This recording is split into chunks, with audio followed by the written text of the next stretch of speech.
The nonpartisan Congressional Budget Office has just scored the Republican health care plan, and here are the details. The CBO says 14 million more people would be uninsured by the end of next year.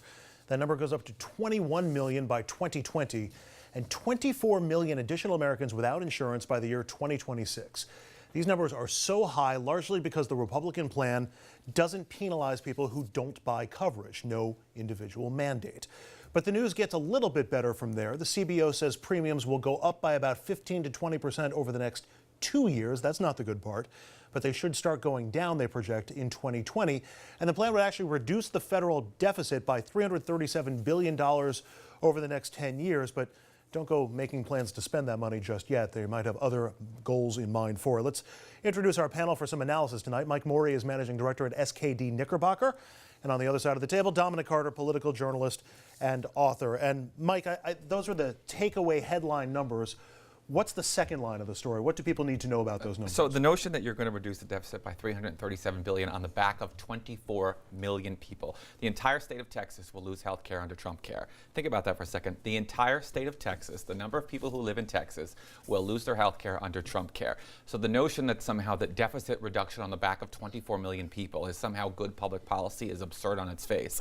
But also think about this number. If you're a 64-year-old single adult in the United States of America under Trump care, and you make $24,000, $25,000 a year under Trump care, your premiums are going to go up a whopping $12,700. $12,000. Under Obamacare, you're at $1,700 for your premiums. Under Trump care, you will go up to the $14,000 range. It's insane. This is nothing but a giveaway, a bunch of tax breaks for corporations, for the insurance industry, and for CEOs. In fact, one of the provisions no one wants to talk about is that under Trump care, if you are the CEO of an insurance company or a healthcare company, you will get added tax benefits on your salary over $500,000. That's insane. This is a ideological bill that has nothing to do with healthcare and everything to do with tax breaks for the rich. But how do you really feel, Mike?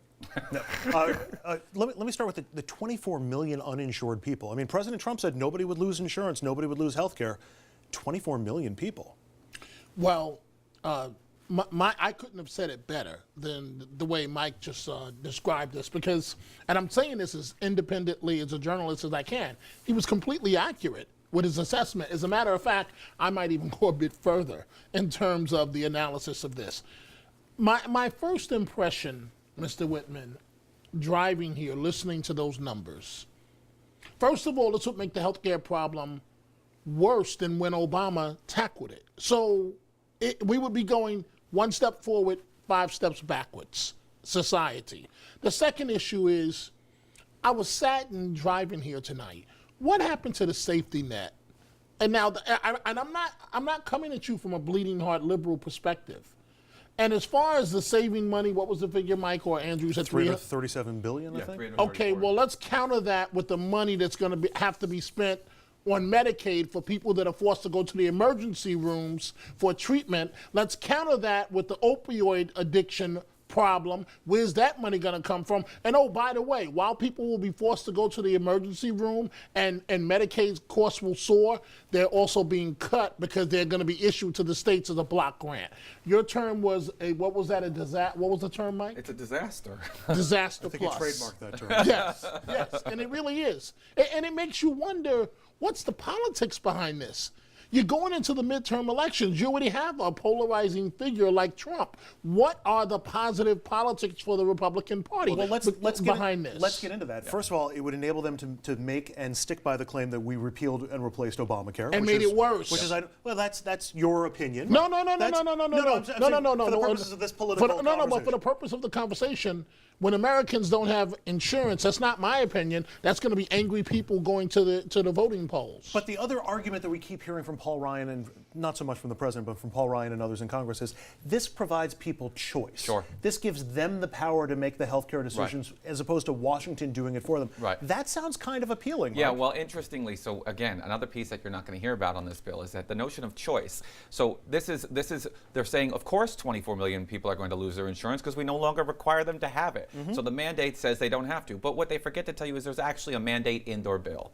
The mandate in their bill is that if you have a lapse in your insurance coverage, so you do have the choice under Trump Care not to take health insurance. And if you think you're going to be healthy, maybe you decide not to take insurance. But if you choose to have a lapse in your health insurance coverage, you get whopped with a 30% increase on whatever premium you get when you do decide to get it. So the same kind of tax that's involved in Obamacare that the GOP has railed against forever exists in Trump Care. It's a 30% increase in the total rate of premium if you have a lapse in your coverage. But you're right, at the end of the day, this is a bill that is wholly designed. Republicans do not believe in the concept of universal health care. They do not believe that Americans should, that the government should be in the business of ensuring that people have health care. They will make a claim that this is all about choice, that their bill, that Trump Care will somehow reduce the debt.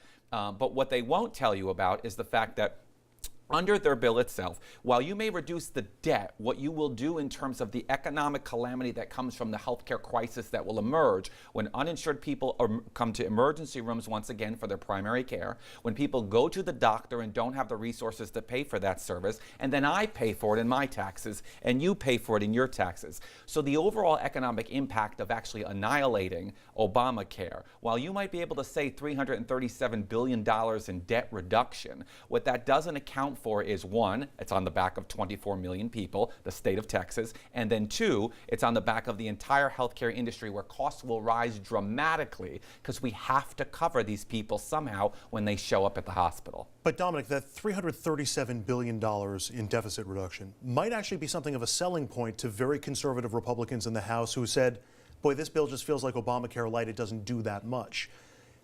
Is there can you see Republicans coming together on this and saying, you know what, there's enough here that we can pass this? In certain select districts across America that are very conservative, perhaps. Now remember, they're not happy with this as well. They want further. So imagine the draconian type of situation that they're looking at if this is too moderate for them. Mm-hmm. So it may appeal in fairness to some conservatives, but I counter this way. Are we all supposed to go over the cliff with them under the name of budget austerity? Are we all supposed to go over the cliff with them? Because that's what this is going to do. And again, like a second ago, you said my opinion. No, not my opinion. The opinion of the Independent Budget Office, nonpartisan group that released these numbers. Mike, the other factor in all of this is that a lot of the people who are going to be impacted by these cuts seem like they are Trump voters, seem like they would have been Trump voters in the last election. They are. That's the thing that's really going to bite them in the end. So there are two groups who are going to be most impacted by the seniors and sort of working class poor whites, who overwhelmingly are the beneficiaries of Medicaid expansion. So part of the reason you get this debt, the reduction in debt, is largely because you're taking away the Medicaid subsidies that go to the states in order for the states to subsidize health care to their poorest. Now think about the states that are actually having the most success with Medicaid expansion, and why you see a senator like Tom Cotton from Arkansas, capital of Walmart, out there publicly telling the GOP in the House that they're walking a plank, that if they, and he's a guy who came from the House, mm-hmm. If they pass this bill, they're going to find that they lose control, they're going to lose their majority in the House.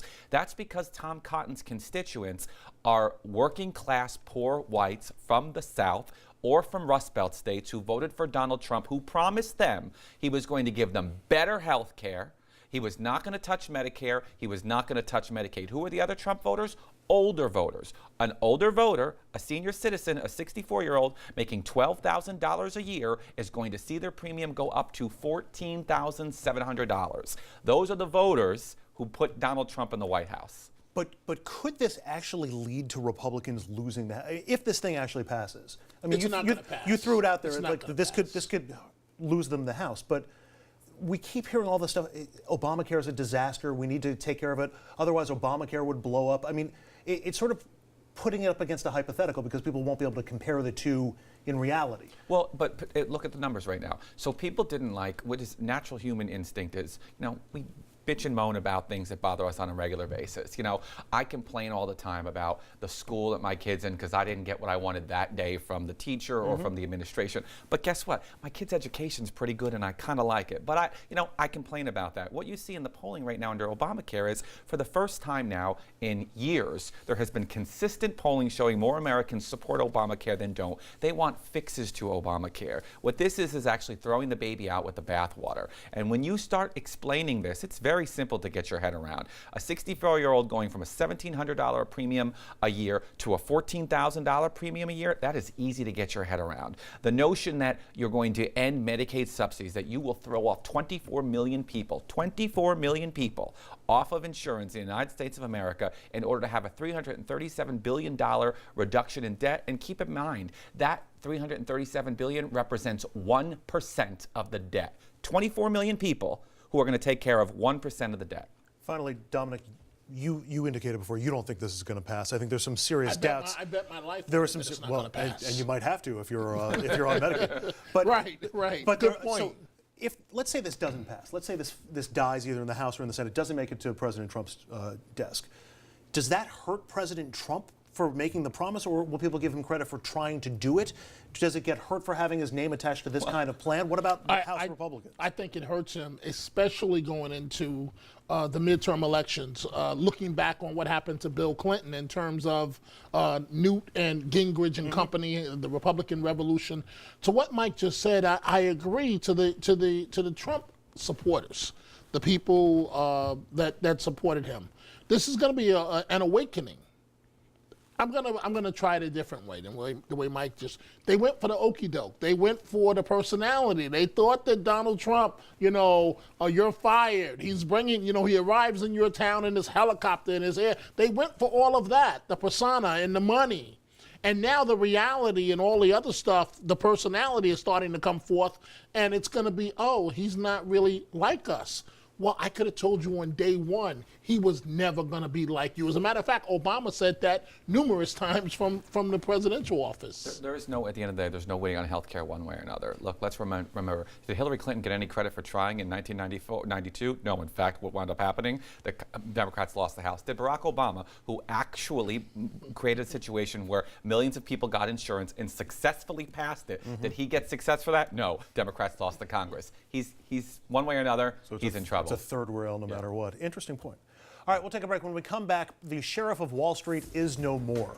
Federal prosecutors, often the stepping stone to higher office. Rudy Giuliani did it. Chris Christie did it. Will Preet Bharara now make a go of it now that he's out of a job?